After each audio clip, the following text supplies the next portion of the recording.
नमस्कार दोस्तों, स्वागत है आपका हमारे यूट्यूब चैनल बेसिक मैथ में आपका स्वागत है। तो आज हम नंबर सिस्टम चालू करेंगे। तो शुरुआत करते हैं नंबर सिस्टम। आज हम लोग पढ़ेंगे कि संख्याएं क्या होती हैं, प्राकृतिक संख्याएं क्या होती हैं, पूर्ण संख्याएं क्या होती हैं। तो संख्याएं हम लोग पढ़ेंगे। किसी भी संख्याओं को लिखने के लिए हम जिन 10 संकेतों का प्रयोग करते हैं उन्हें हम अंक कहते हैं। इन अंकों को मिलाकर जो भी संख्याएं बनती हैं उन्हें संख्या कहते हैं। जैसे हम लोग अगर 2 अंक मिला दिए, यहाँ पे 1 और 2 मिला दिए तो यह संख्या हो जाएगी।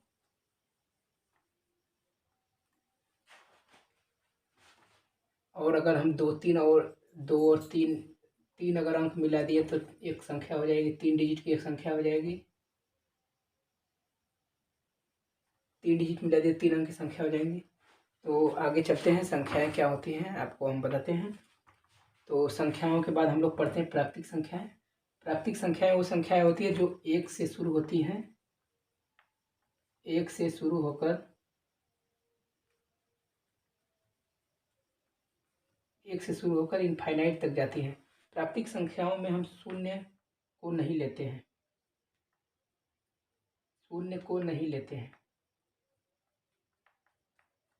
प्राकृतिक संख्याएं 1 से शुरू होकर इनफाइनाइट तक जाती हैं। प्राकृतिक संख्याओं में हम शून्य को नहीं लेते हैं। पूर्ण संख्याएं जो शून्य से शुरू होती हैं, पूर्ण संख्याएं शून्य से शुरू होकर पूर्ण संख्याएं वे संख्याएं होती हैं जो शून्य से शुरू होकर इनफाइनाइट तक जाती हैं। पूर्ण संख्याएं एक शून्य से शुरू होकर इनफाइनाइट तक जाती हैं। प्राकृतिक संख्याएं को हम n से प्रदर्शित करते हैं, नेचुरल नंबर। प्राकृतिक संख्याओं को हम n से प्रदर्शित करते हैं, नेचुरल नंबर। और पूर्ण संख्याओं को हम W से प्रदर्शित करते हैं, पूर्ण संख्याओं को हम W से प्रदर्शित करते हैं, होल नंबर। प्राकृतिक संख्याओं को n से प्रदर्शित करते हैं और 1 से शुरू होकर इनफाइनाइट तक जाती हैं। और पूर्ण संख्याएं शून्य से शुरू होती हैं और इनफाइनाइट तक जाती हैं। कुछ और जानते हैं, कुछ और कंसेप्ट जानते हैं प्राकृतिक संख्याओं के बारे में। प्राकृतिक संख्याओं के बारे में कुछ और कंसेप्ट जानते हैं। शून्य जो संख्या होती है, शून्य संख्या प्राकृतिक संख्या नहीं होती है। शून्य संख्या प्राकृतिक संख्या नहीं होती है। शून्य संख्या प्राकृतिक संख्या नहीं होती है। और सबसे छोटी प्राकृतिक संख्या 1 होती है। सबसे छोटी प्राकृतिक संख्या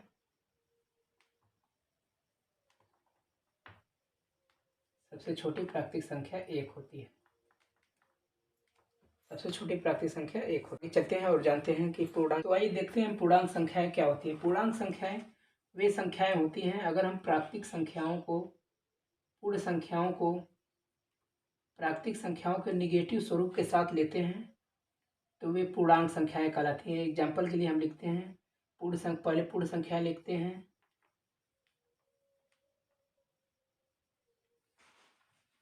और इसमें हम प्राकृतिक संख्याओं के निगेटिव रूप को लेते हैं। तो ये जो संख्याएं होती हैं पूर्णांक संख्याएं होती हैं। पूर्णांक संख्याएं 2 प्रकार की होती हैं। एक होती हैं, और पूर्णांक संख्याओं को हम i से डोनेट करते हैं, प्लस VE मतलब कि धनात्मक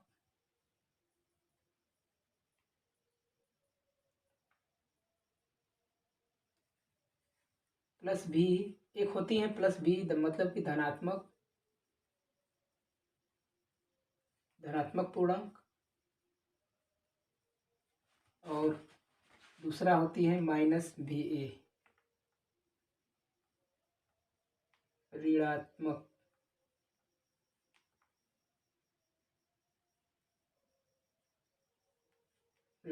पूर्णांक।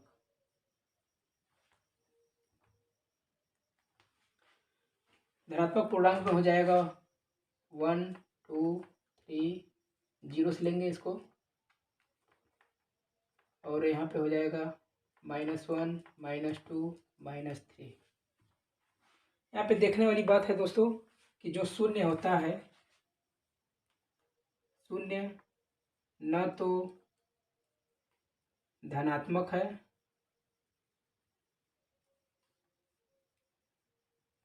और न ही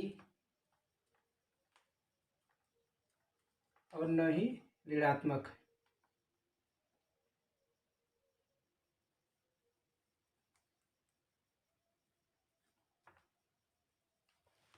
होती है सम संख्या जो 2 से विभाजित हो जाती है।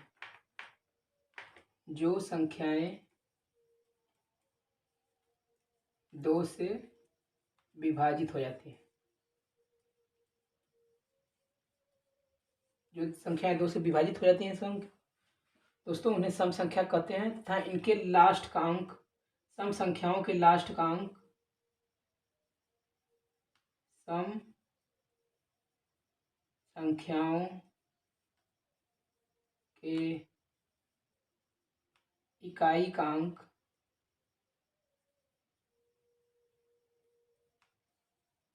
इकाई का अंक 0, 2, 4, 6, 8 होता है। अब जानते हैं विषम संख्या। विषम संख्या जो 2 से विभाजित नहीं होती है, 2 से विभाजित नहीं होती है, 2 से विभाजित नहीं होती है और इनके लास्ट का डिजिट 3, 5, 7, 9, 1। ठीक है दोस्तों, सम विषम आपको समझ में आ गया होगा। अब चलते हैं आगे, है क्या होती है भाज्य संख्याएं।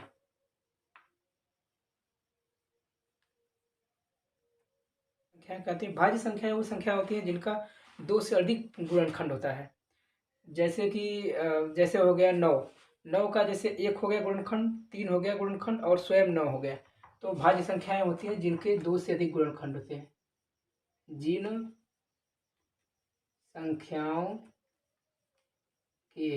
संख्याओं के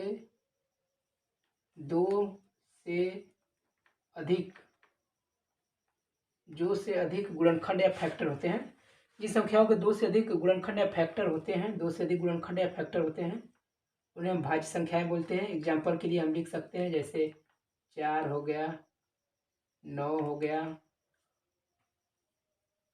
12 हो गया, 15 हो गया। भाज्य संख्याएं सम और विषम दोनों हो सकती हैं। जैसे यहाँ पे देखिए, यहाँ पे सम संख्या हो गया, यहाँ पे विषम संख्या हो गया है, यहाँ पे सम संख्या हो गया, यहीं पे विषम संख्या हो गया। मतलब कि भाज्य संख्याएं सम संख्याएं और विषम संख्याएं दोनों हो सकती हैं। अभाज्य संख्याएं वे संख्याएं होती हैं जिनका केवल 2 गुणनखंड होता है।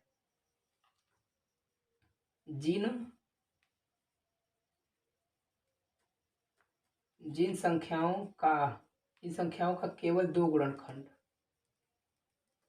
जिन संख्याओं का केवल 2 गुणनखंड होता है,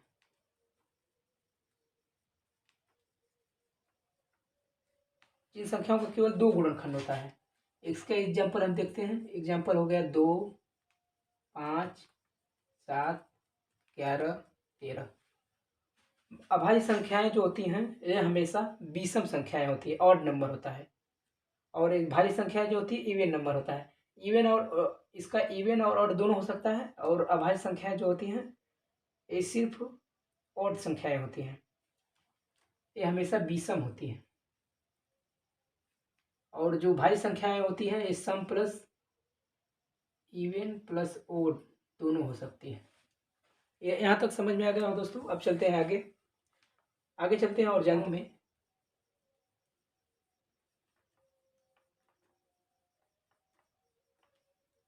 अभाज्य संख्याओं में जो 2 होता है, 2 सबसे छोटा अभाज्य संख्या, 2 सबसे छोटा अभाज्य, 2 सबसे छोटा अभाज्य एवं सम संख्या होता है।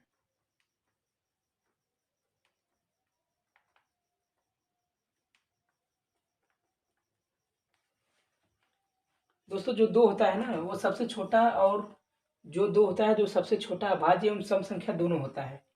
और भाज्य संख्या में सबसे छोटी संख्या होती है 4। भाज्य में सबसे छोटा संख्या क्या होता है? 4।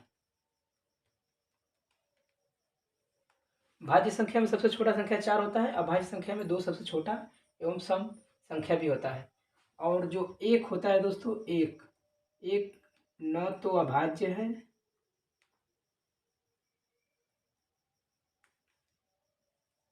न तो अभाज्य है और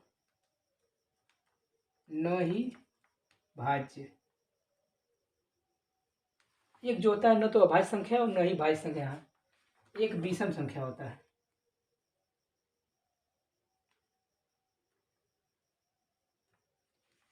आपसे कोई पूछेगा कि सबसे छोटी अभाज्य संख्या क्या होती है, तो 2 हो।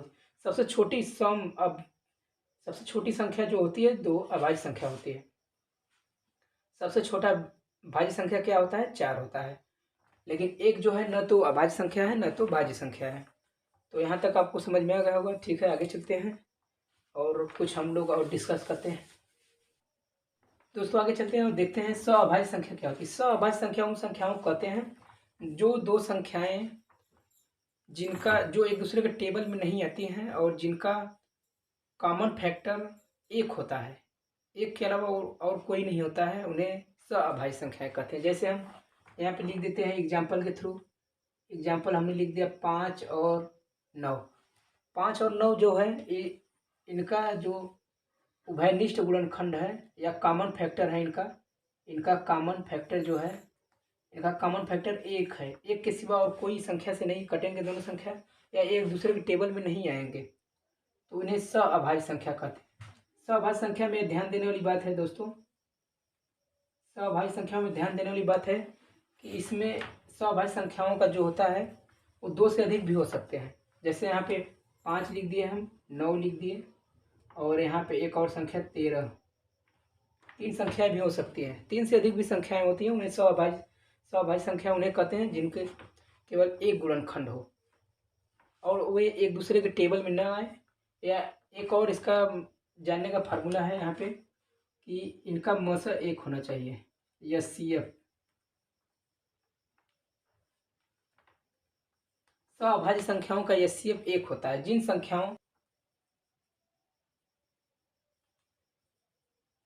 ये संख्याएं सअभाज्य संख्याएं कहलाती हैं।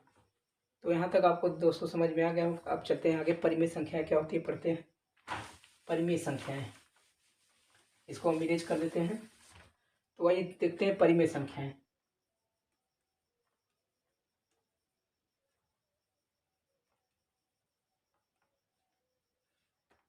परिमेय संख्या वे संख्याएं होती है जिनको P/Q के रूप में लिखा जा सकता है। जैसे हम P/Q के रूप में लिखा जा सकता है, उन संख्याओं को परिमेय संख्या कहते हैं।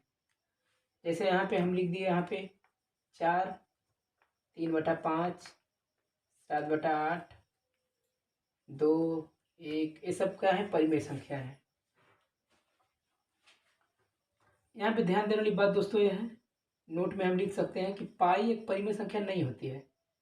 पाई परिमेय संख्या नहीं होती है,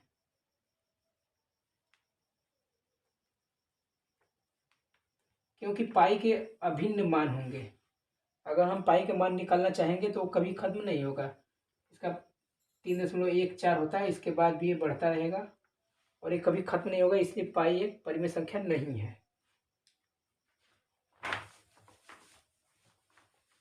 अपरिमेय संख्या होती हैं। अपरिमेय संख्याएं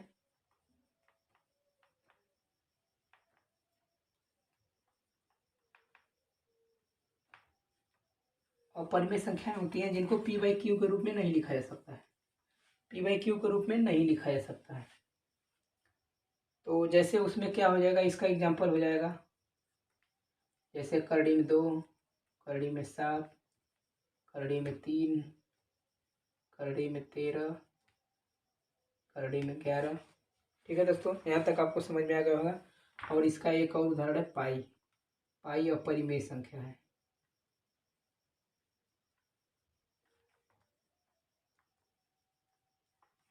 एक और संख्याएं जो बचती हैं, वास्तविक संख्याएं।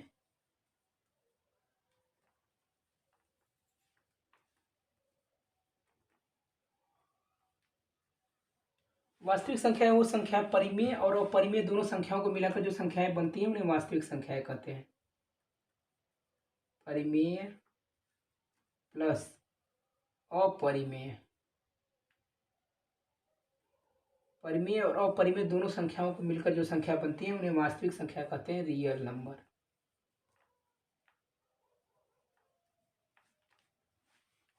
ठीक है दोस्तों, और ठीक है दोस्तों, आज के लिए बस इतना ही। अगर संख्याओं के बारे में कुछ और छूटा होगा तो आप लोग हमको कमेंट करिएगा, हम उसके और पढ़ाएंगे।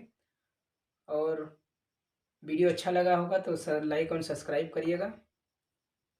अगले वीडियो में हम लोग पढ़ेंगे नंबर सिस्टम के बारे में और जानेंगे, और इसके नंबर सिस्टम में जो डिजिबिलिटी रूल होता है वो पर बताएंगे आपको, और कौन संख्या किस संख्या से डिवाइड होगी, कैसे डिवाइड होगी, एक 2 से लगाई हम 13 12 13 तक आप बताएंगे। तो अच्छा वीडियो अच्छा लगा हो तो एंजॉय करिए, और तब तक के लिए बाय।